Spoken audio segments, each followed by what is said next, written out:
এখন স্থানের মহিমা বা গৌর সুন্দর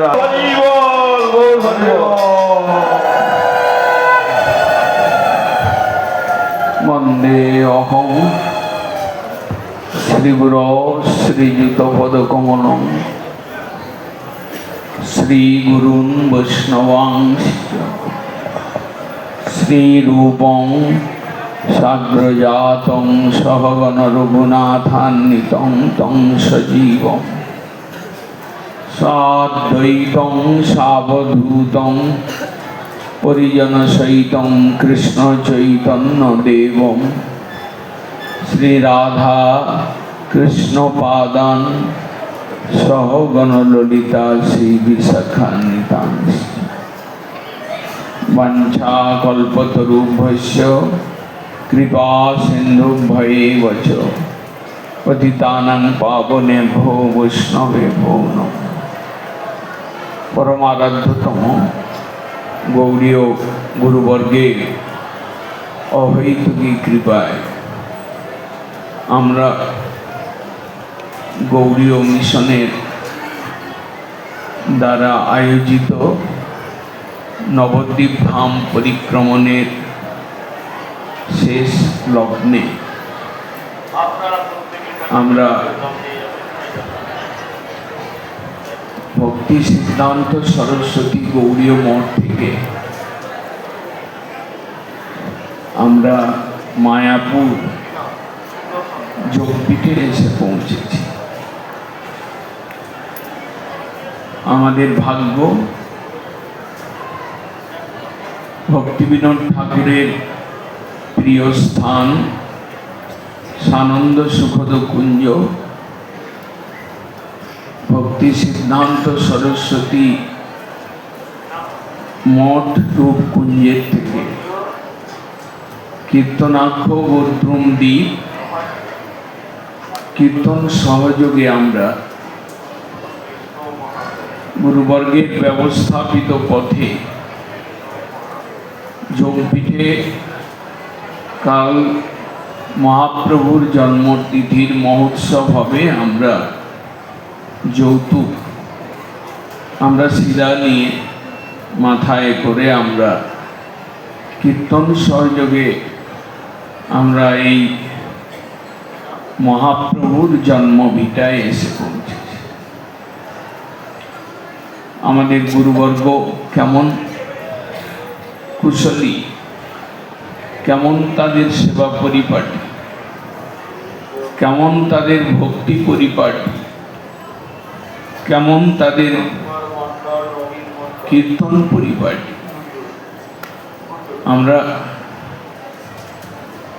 সংসারে মায়াবদ্ধ দশায় বেশ কয়েকজনই ভ্রমণ করতে করতে আমরা মহাপ্রভুর প্রবর্তিত পথ, মহাপ্রভুর সংকীর্তন ধর্ম গ্রহণ করে গৌড়ীয় গুরুবর্গের পদাশ্রয় করে আমরা হরি সেবায় হরি কীর্তনে সুযোগ পেয়েছি। কেমন সংযোগ! কীর্তনাক্ষ বদ্রুম দ্বীপ হতে আমাদের গুরুবর্গের কুঞ্জ হতে আমরা কেমন শিরা সাজিয়ে মাথায় করে নিয়ে সন্ন্যাসীগণ ব্রহ্মচারীগণ ভক্তগণের নৃত্য কীর্তন সহযোগে আমরা জন্মভিটায় এসেছি। আমাদের এই বিধি ভগবানকে কেমন করে সেবা করতে হয়, কেমন করে ভালোবাসতে হয়, কেমন করে তার জন্মোৎসবে উপহার যৌতুক নিয়ে পৌঁছাতে হয়, আমাদের গুরুবর্গ তা শিখিয়েছে। আজকে ঠাকুর যা কিছু বস্ত্র পরেছেন গৌড়ীয় মিশনের আয়োজনে, গৌড়ীয় ভক্তগণের অর্থদানে আমরা বস্ত্র দিয়েছি। আমরা সিদার মধ্যে রয়েছে চাল ডাল তরি তরকারি পুঁই শাক সজনে ডাঁটা, টমেটো, আনারস, ফল আমাদের শিলার মধ্যে রয়েছে, কাজু, কিশমিশ, গোবিন্দভোগ চাল, এসব নিয়ে আমরা এসেছি।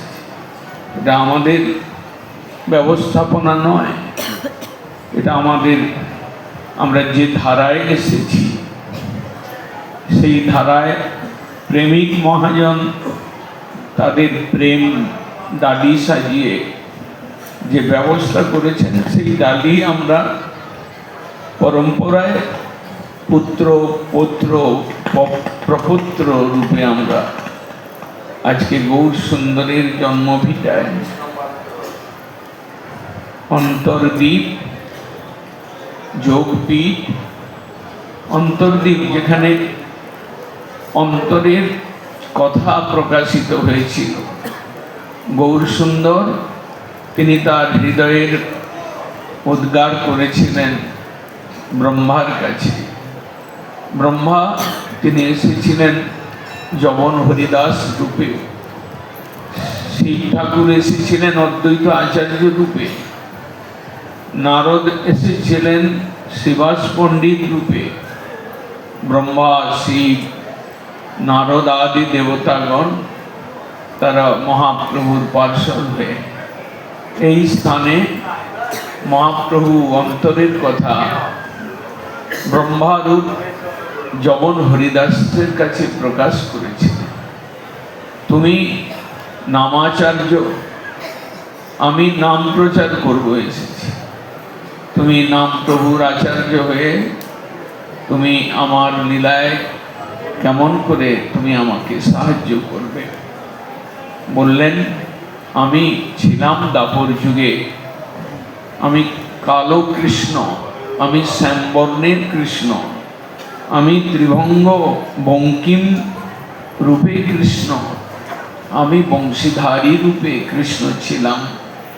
কিন্তু আমি এই কলির জীবকে কৃপা করবার জন্য, তাদেরকে নাচিয়ে গাইয়ে তাদেরকে প্রেমের পথে প্রবেশ করানোর জন্য, তাদেরকে এই যোগ মায়ার পীঠ, যোগপীঠ, তাদের সেই যোগপীঠ রূপ গোলকে নিত্য সেবার মধ্যে প্রবেশ করানোর জন্য আমি এসেছি। তোমরা এই লীলায় তোমরা আমার সহযোগী হবে।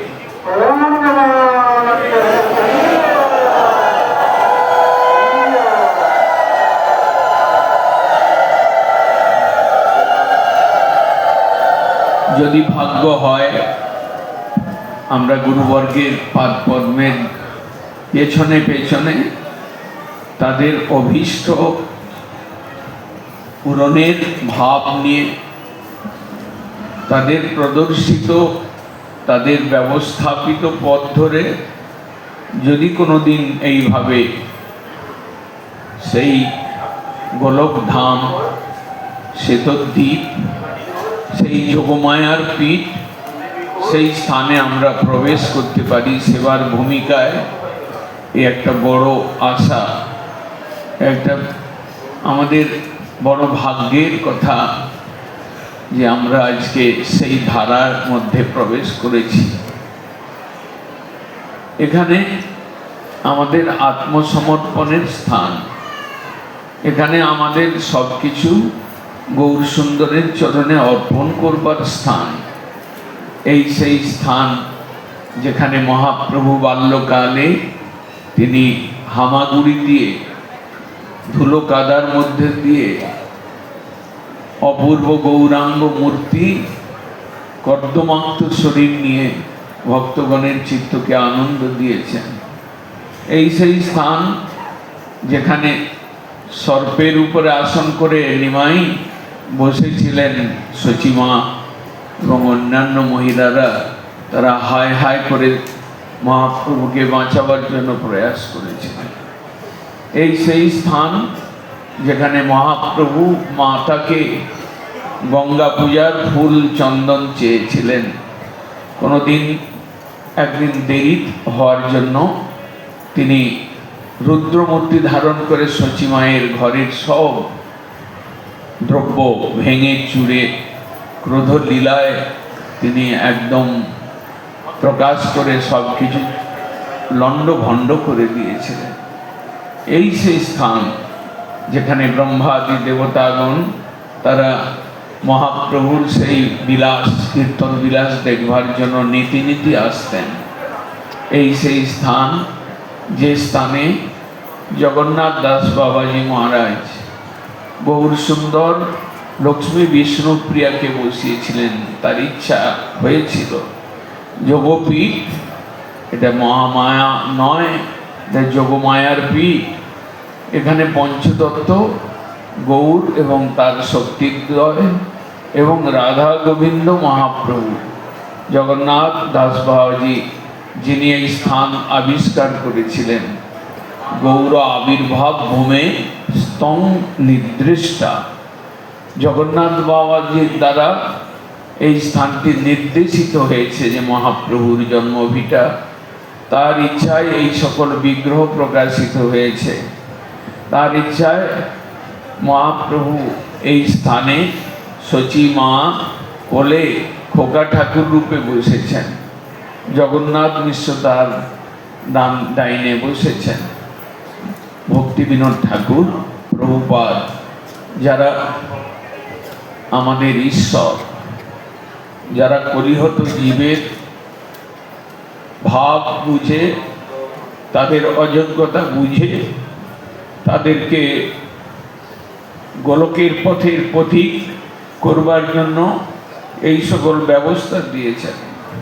আমরা এই স্থানে বৎসরে একবার আসি, উপায়ন নিয়ে তাকে মালা পরিয়ে তাকে বস্ত্র পরিয়ে তাকে আরতি করে তাকে প্রণাম করে তাকে পরিক্রমণ করে আমরা তাকে নৃত্য কীর্তন দেখিয়ে শুনিয়ে আমরা যৎকিঞ্চিৎ সেবা বৎসরে একবার এই গৌরহরির সেবা আমরা করে যাই। এটা আমাদের গুরুবর্গের দান। তাই আমাদের গুরুবর্গ জয়যুক্ত হন, তাদের প্রবর্তিত পথ বা ধারা জয়যুক্ত হোক। সেই ধারায় আমরা যারা অতি নগণ্য কীট হয়ে এসে পড়েছি তারা সকলেই জয়যুক্ত হন। বাঞ্ছা কল্প গৌর হরিবল, গৌর হরিবল।